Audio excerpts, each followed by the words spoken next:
राजस्थान में कथा हुई और वहां भी खंडेलवाल परिवार ही कथा कराए। एक बात आपको कहना चाहेंगे, पुष्कर राजस्थान की बड़ी सुंदर बात है।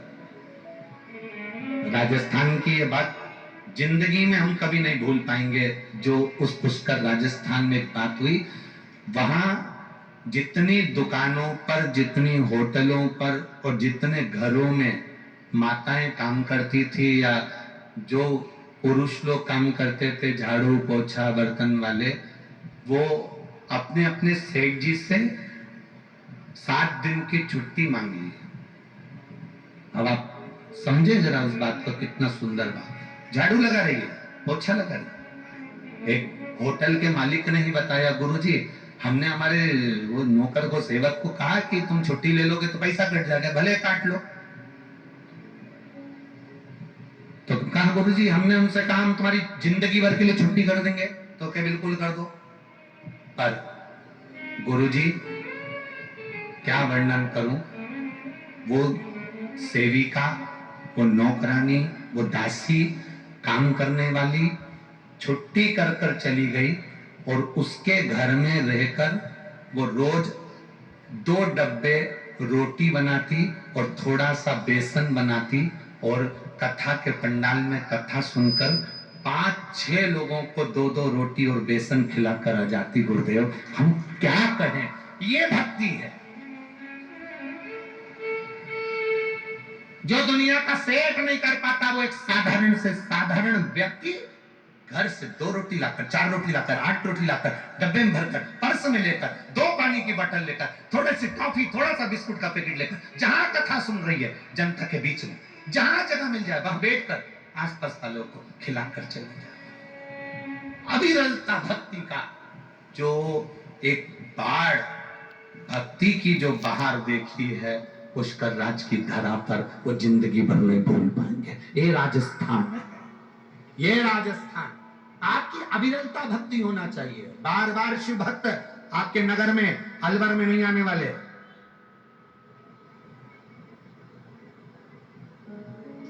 ये अविरल भक्ति बार बार नहीं मिलने वाली। बहुत होगी भागवत कथा, बहुत होगी राम कथा, बहुत होंगे यज्ञ, बहुत होंगे अनुष्ठान, और शिव महापुराण मिलना वो भी सावन के महीने में। भूतो न भविष्य थे, किस्मत है अलवर वालों का, भाग्य है अलवर वालों का, भाग्य है। बोल बम का नारा है, ये भाग्य है आपका। वो तो कहीं पुण्य खंडेलवाल परिवार के जागृत हो गए महाराज, कहीं इनके पूर्वजों के पुण्य की गुल्लक भरा गई होगी और कहीं आपके पुण्य की गुल्लक भरा गई होगी।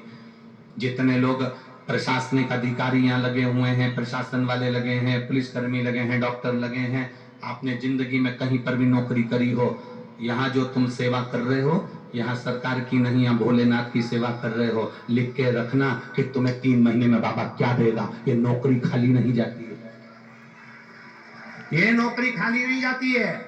दूसरी जगह लगे होगे वो तनख्वाह वो देगा, पर यहाँ की तनख्वाह तो मेरा महादेव जो देता है, वो 3 महीने के अंदर लिख कर रख लेना कि क्या क्या देता है। अगला पर्चा मैनपुरी में तुम्हारा मिलेगा, ये निश्चित है। वो क्या देगा, क्या प्रदान करेगा। सियोर वाला महाराज तो 7 दिन कथा बचेगा, दूसरा दिन हो गया, 5 दिन और सुनाएगा, यहाँ चले जाएगा, मैनपुरी पहुंच जाएगा। पर कथा का रसतत्व ये पत्रों के माध्यम से कभी जिंदगी मिले।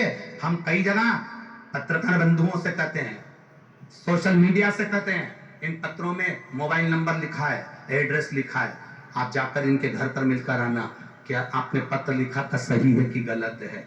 जो कथा को दिल से सुनता है उसका पत्र वो बाबा के चरणों में लिख कर पहुंचा देता है कि मेरे दिल का ही। हम तो पढ़ ही नहीं पाते, ज्यादा क्या पढ़ें, ज्यादा पत्र पढ़ेंगे तो आप ही लोग कह दोगे कि गुरुजी कथा बांचेगी, पत्र पढ़े। क्या पत्र पढ़े, जो दिया उसने दिया है, जो प्रदान करा उसने किया है,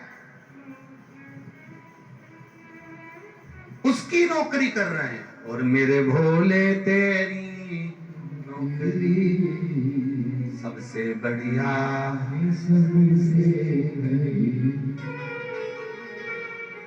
जब से तेरा गुलाम हो गया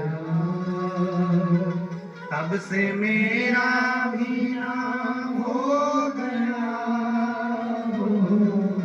वरना औकात क्या थी मेरी, सबसे बढ़िया है सबसे बड़ी। सत्ययुग, त्रेता, द्वापर सबको मिला लो 24 बार मेरा भगवान पृथ्वी पर आया है।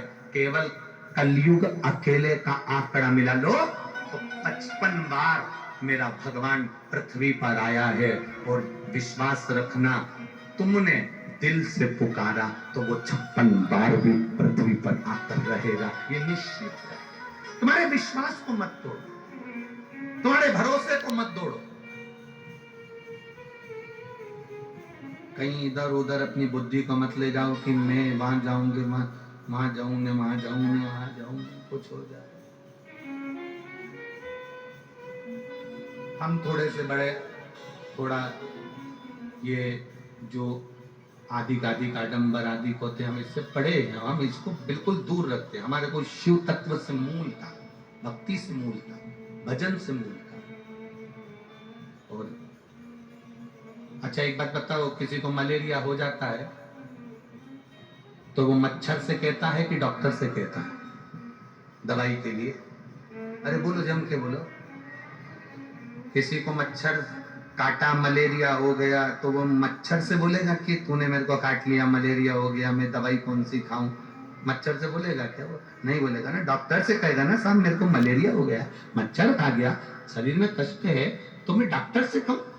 तो आप लोगों से निवेदन है कि आपको दुख आता है तो आप इन मच्छरों से क्यों कहते हो? मैं बहुत दुखी हूं जीजी, तो जीजी डॉक्टर है कि मच्छर है? अरे अंदाजा लगाओ। जब दुख की घड़ी आती है, 10 लाख, 20 लाख, 25 लाख, 15 लाख, 5 लाख, या शरीर में रोग आता है, बीमारी आती है, कष्ट आता है, तुम्हारे कितने रिश्तेदार हैं जो तुम्हारा साथ दे देते हैं? जम के बोलो। अरे बोलो तो जम के। देगा? बड़ी बीमारी आ गई, रिश्तेदार साथ देगा? पैसे की जरूरत पड़ गई, कर्जे में लगा लूं, हो गए, एक्सीडेंट हो गया, दुनिया के लोग साथ दे देंगे? नहीं। मलेरिया हुआ तो मच्छर से मत कहो, इनसे मत बोलो कि मेरे को तकलीफ है, ये और उसका मजा लेंगे। खूब फूली फिरती थी, अब जगत में रोती फिर रही है। पहले तो खूब गाड़ी में घूमते थे, अब कर्जे में घूम रहे हो। पहले तो खूब घी की रोटी खाई, अब रूखी रोटी खा रहे हो। पहले तो खूब खाया, अब हो गई शुगर बीपी। तो ये मच्छरों के आगे मत कहना कि मुझे मलेरिया हो गया। डॉक्टर के आगे जाकर कहना कि मेरे को मलेरिया हो गया, डॉक्टर दवाई देगा। दुनिया के लोगों से मत कहना कि दुख क्या है, अगर कहना तो मेरे विश्वनाथ से कहना, वो काट देगा दुख को। वो डॉक्टर है, औषधि देने वाला, महामृत्युंजय।